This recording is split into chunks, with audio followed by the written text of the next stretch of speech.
अस्सलाम वालेकुम viewer, welcome to my back channel. आज हम इस वीडियो में डिस्कस करेंगे कि कैलपुल 6 प्लस सिर्फ हम कौन सी बीमारी में इस्तेमाल कर सकते हैं और इसका तरीका इस्तेमाल क्या है और इसका साइड इफेक्ट क्या है और वो कौन सी हालत है जिसमें कैलपुल 6 प्लस इस्तेमाल नहीं कर सकते।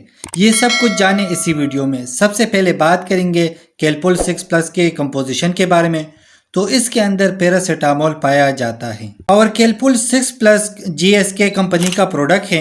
अगर प्राइस की बारे में बात करें तो 108 रुपये में किसी भी फार्मेसी में से बआसानी मिल सकता है।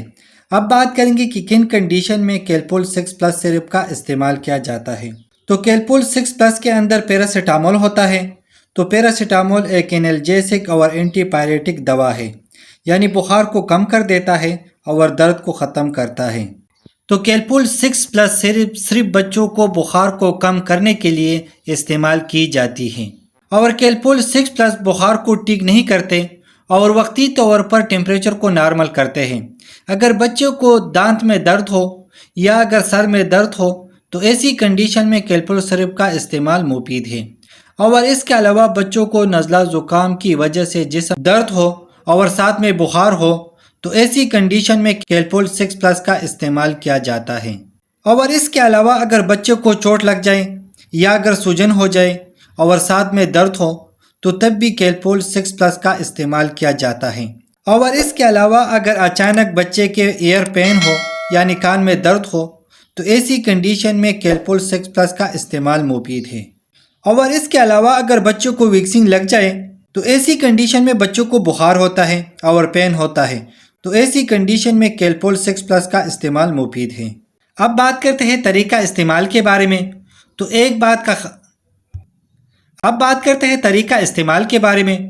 एक बात याद रखो कि कैलपुल 6 प्लस सिर्फ 6 साल से ऊपर के बच्चों को इस्तेमाल करें और 6 साल के बच्चों को एक चाय के चम्मच कम से कम 4 घंटे के वक्फे से दिन में 4 मरतबा इस्तेमाल करें और कोई ऐसी दवाई के साथ इस्तेमाल ना करें जिसमें पैरासीटामोल शामिल हो। और एक चीज़ का ख़ास ख्याल रखो कि कोई भी मेडिसिन डॉक्टर के मशवरे के बगैर इस्तेमाल ना करें।